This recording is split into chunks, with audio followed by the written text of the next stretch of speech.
여러분, 석유와 가스는 세계 경제에서 중요한 자원입니다. 하지만 이 자원들이 소비자에게 도달하기까지의 과정은 그리 간단하지 않습니다. 이때 운송 방식이 중요한 역할을 하게 되는데요. 대표적으로 파이프라인과 선박 운송이 있습니다. 특히 파이프라인은 석유와 가스를 지속적으로 그리고 효율적으로 운송할 수 있는 가장 빠르고 경제적인 방법입니다. 한번 설치하면 운용 비용이 낮고 대량으로 운송할 수 있어 경제성이 뛰어납니다. 예를 들어 파이프라인을 통해 이동하는 동안 손실이 적고 또 필요한 시간도 단축할 수 있는 것이죠. 최근 몇 년 동안 인도와 중국은 눈부신 경제 성장을 보여주고 있습니다. 이 두 나라의 경제는 빠르게 발전하고 있으며 그에 따라 에너지 소비량도 엄청나게 증가하고 있죠. 최근 몇 년간 도로, 철도, 항만 등 다양한 인프라 프로젝트들이 진행되면서 그에 따른 경제적, 정치적 힘의 이동이 나타나고 있습니다. 오늘 영상에서는 이러한 인프라의 발전이 각국에 미쳐왔던 영향을 켄트 콜더의 신대륙주의라는 책을 통해 살펴보겠습니다. 그럼 시작해볼까요? 유라시아 국가들은 아무리 문화적으로 다르다 할지라도 에너지, 비에너지, 수송 같은 일부 지리적으로 관련된 분야에서 보다 더 깊은 유대를 쉽게 뒷받침할 수 있는 공통성과 상호 보완성을 공유하고 있습니다. 이것은 특히 1980년대 중동과 선진화된 일본 및 한국 경제 사이에서 실제로 보다 깊은 해상유대 관계를 의미했습니다. 1978년 4대 현대화 운동이 시작된 이후 첫 20년 동안 중국의 경제 성장과 에너지 수요는 주로 중국 동부 해안 지역에 집중되었습니다. 그러나 지난 10년 동안 청두, 시안, 충칭, 그리고 신장 지방의 우르무치와 카슈가르 같은 내륙 지역들이 새로운 성장축으로 부상했으며 이 지역들로 향하는 새로운 용로 에너지 수송 경로가 구축되었습니다. 아직 초기 단계에 있는 중국 내륙 지역의 에너지 수요 팽창은 지정학적으로도 매우 중요한 변화로 에너지 수송망에서 미 해군이 지배하고 있는 해상 경로에 대한 의존을 줄이려는 중국의 전략적 목표와 맞물려 있습니다. 이로 인해 유라시아 대륙 내 상호 의존이 더욱 강화되고 있습니다. 중국은 이러한 내륙 성장에 발맞추어 서쪽, 남쪽, 북쪽으로 육상 경계를 넘어 파이프라인을 통한 국제적 에너지 접근을 확대하려는 동기를 얻고 있습니다. 범대륙적 통합이 진행됨에 따라 이 지역에서의 갈등과 조정 가능성은 유라시아 에너지 지정학을 이해하는 데 필수적인 분석 요소가 되고 있습니다. 예를 들어 파이프라인, 전력망, 수송 시스템과 관련된 문제는 아프가니스탄 분쟁과 그 지역의 협력 관계에서 중요한 현안으로 나타나고 있죠. 유라시아 전역에서 증가하고 있는 정치, 경제적 상호 의존을 에너지 지정학의 관점에서 분석하는 것은 냉전 종식 후 세계 질서의 특징을 이해하는 데 유효한 수단을 제공합니다. 이는 오랜 세월에 걸친 국가 간 전쟁이 종말을 고하고 새로운 형태의 지리 경제적 분쟁이 점차 그 자리를 대신할 수 있다는 신호와도 연결됩니다. 더불어 국제관계에서 균형의 회복과 다극체제의 재출현 역시 이 과정에서 중요한 요소로 부각되고 있습니다. 구소련 인근에 위치한 중앙아시아 신생 국가들은 러시아로부터 외부 세계에 대한 에너지 접근에 있어 실질적인 영향을 받고 있습니다. 이들 국가는 세계 천연가스 매장량의 23.9%와 석유 매장량의 5.6%를 차지하고 있어 그들이 참여하는 뉴 실크로드가 세계 에너지 공급을 지배하는 데 중요한 역할을 하고 있습니다. 이란과 러시아는 카스피해를 사이에 두고 접해 있는 이웃 국가로 에너지 측면에서도 긴밀한 관계를 유지하고 있습니다. 페르시아만 연안 국가들은 세계 석유 확인 매장량의 절반 이상과 천연가스 확인 매장량의 약 40%를 보유하고 있어 이 지역은 전 세계 에너지 시장에서 매우 중요한 위치를 차지하고 있습니다. 중앙아시아 국가들은 자원을 세계 시장에 공급하기 위한 수송로, 특히 한국까지 연결되는 파이프라인에 상업적 관심을 갖고 있습니다. 북쪽으로는 러시아, 동쪽으로는 중국을 잇는 경로에 대한 중요성이 부각되고 있습니다. 카자흐스탄은 카스피해 파이프라인 컨소시엄의 파이프라인을 통해 러시아 흑해항구인 노보로시스크에 접근하고 있습니다. 마찬가지로 아제르바이잔은 조지아의 트빌리시를 경유해 터키의 지중해 항구 세이안과 바쿠를 연결하는 BTC 파이프라인을 보유하고 있습니다. 중앙아시아 국가들은 육지로 둘러싸여 있고 소련 시절부터 형성된 러시아를 통과하는 수송 기반 시설에 크게 의존하던 것에서 벗어나 점차 자율성을 확보하기 시작했습니다. 특히 급격히 증가하는 중국의 에너지 수요와 중국 정부가 장거리 파이프라인 건설을 지원하려는 의지는 투르크메니스탄에서 카자흐스탄을 거쳐 중국으로 이어지는 주요 파이프라인의 완성을 가속화하고 있습니다.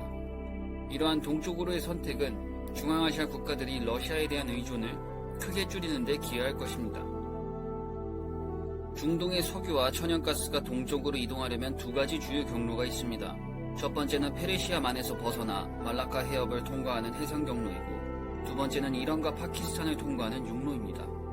반면 중앙아시아의 자원은 중국까지 직접 운송될 수 있습니다. 그러나 자원이 거의 없지만 전략적으로 중요한 통로 국가들도 있는데요. 이런 국가들은 통과 정책에서 불안정성과 이중성을 보일 수 있지만 동시에 유연한 입장을 취할 수 있어 지정학적으로 매우 중요합니다. 유라시아 에너지 세계에서 가장 중요한 통로 국가는 파키스탄과 튀르키예입니다. 파키스탄은 중국과 인도가 페르시아만의 육로로 접근하는 길목에 있으며, 인도가 중앙아시아, 특히 투르크메니스탄의 대규모 천연가스전에 접근하기 위해서는 반드시 파키스탄을 통과해야 합니다. 러시아는 세계 천연가스 확인 매장량의 거의 4분의 1을 보유하고 있으며, 이 자원은 주로 북극과 시베리아 지역에 집중되어 있습니다.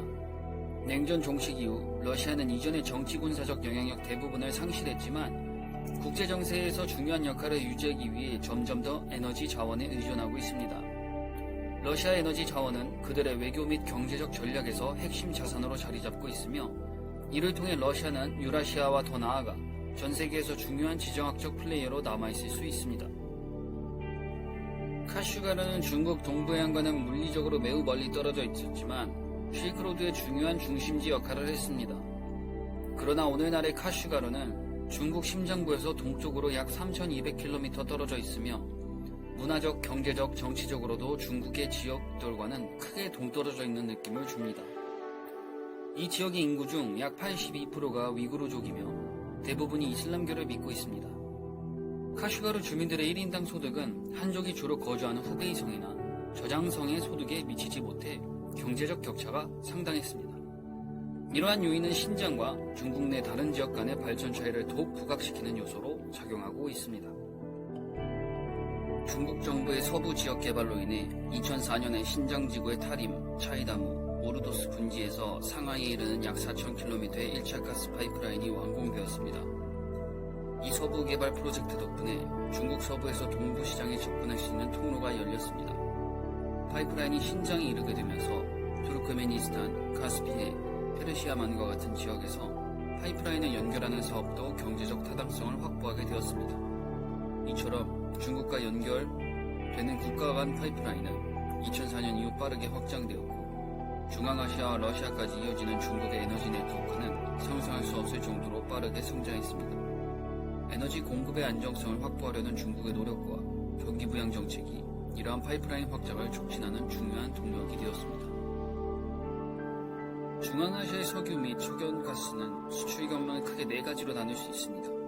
러시아를 경유하는 북쪽 경로, 중국으로 향하는 동쪽 경로, 이란을 통한 남쪽 경로, 그리고 터키를 거쳐 유럽으로 이어지는 서쪽 경로가 있습니다.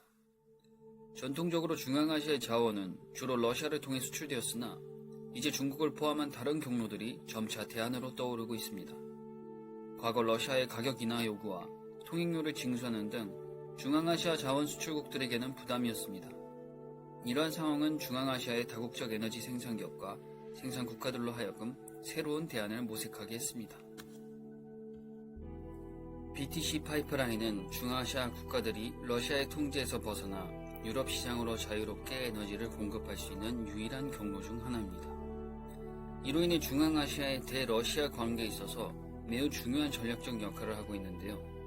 특히 BTC 파이프라인과 바쿠스프사 천연가스 파이프라인은 튀르키예의 에너지 안보와 경제적 이익에도 큰 기여를 하고 있습니다. 하지만 튀르키예는 러시아 블루스트림 파이프라인을 통해 자국 천연가스 수입량의 약 3분의 1을 러시아에서 수입하고 있기 때문에 흑해와 연결된 러시아와의 관계도 신중히 유지하려는 입장이 강합니다. 이 파이프라인은 세계에서 네 번째로 많은 천연가스 배장량을 보유한 투르크메니스탄의 남부에서 시작해 아프가니스탄을 남동쪽으로 가로질러 약 1000마일을 지나 인도까지 이어진 거대한 프로젝트입니다. 그림에서 확인할 수 있듯 이 파이프라인은 투르크메니스탄의 천연가스를 남아시아로 연결하는 중요한 에너지 통로가 될 것입니다. 아프가니스탄 정부는 7,000명의 병력을 투입해 프로젝트의 안정을 보장하겠다고 약속했지만 아프가니스탄 내정이 지속되는 상황에서는 이 프로젝트가 현실적으로 실행되기 어려웠습니다. 그러나 TAPI 파이프라인은 본질적으로 참여국 모두에게 이득이 되는 만큼 각국은 파이프라인의 성공적인 추진을 위해 안정적으로 위험을 관리하기 위해 더욱 노력을 하려고 하였습니다. 동시베리아 태평양 파이프라인은 2017년 8월 10년 이상의 계획 끝에 러시아 동부 시베리아의 석유 및 천연가스 생산지에서 타이세트를 거쳐 중국 국경에 있는 스코보로디노까지 연결되는 중요한 인프라로 완공되었습니다. 여기서 주목해야 할 점은 러시아와 중국이 오랜 긴장 관계를 유지해왔음에도 불구하고 이 파이프라인 프로젝트가 중국과 먼저 연결되었다는 것입니다. 이는 그만큼 정치적, 경제적 장애와 실행상의 어려움을 극복한 중요한 국경 간 협력 프로젝트입니다. ESP5 다층 파이프라인의 연장은 유라시아 대륙주의를 실현하기 위한 중요한 디딤돌이라 할 수 있습니다. 중국은 경제가 놀라운 속도로 성장하면서 에너지 수요가 급증하였고 안정적인 육상 석유 및 천연가스 수송을 가장 중요하게 생각했습니다. 이러한 배경에서 투르크메니스탄과 카자흐스탄은 유리한 조건으로 중국에 석유를 공급하며 인프라를 확장했습니다. 이러한 상황에서 러시아도 선택의 여지가 없었고 결국 중국에 석유를 공급할 수밖에 없는 상황에 놓이게 되었습니다. 이처럼 빠르게 확장되는 파이프라인 네트워크는 상하이 협력기구와 같은 다자간 협력체를 통한 대화뿐만 아니라 카자흐스탄, 우즈베키스탄, 투르크메니스탄, 중국 간의 긍정적인 정치 관계에 의해 더욱 강화되고 있습니다. 이러한 관계는 중앙아시아 국가들이 러시아의 영향력에서 벗어나 중국과 서유럽으로의 자원 수출을 확대할 수 있는 중요한 기반이 되고 있습니다. 에너지는 단순한 자원이 아니라 국가 간 협력과 갈등의 중요한 열쇠입니다. 이러한 변화는 앞으로의 국제관계를 더욱 복잡하게 만들 것입니다. 여러분도 에너지의 중요성을 깊이 이해하고 각국의 전략적 선택이 우리 일상에 어떤 영향을 미칠지 고민해 보시면 좋을 것 같습니다. 영상이 유익하셨다면 좋아요와 구독 부탁드립니다.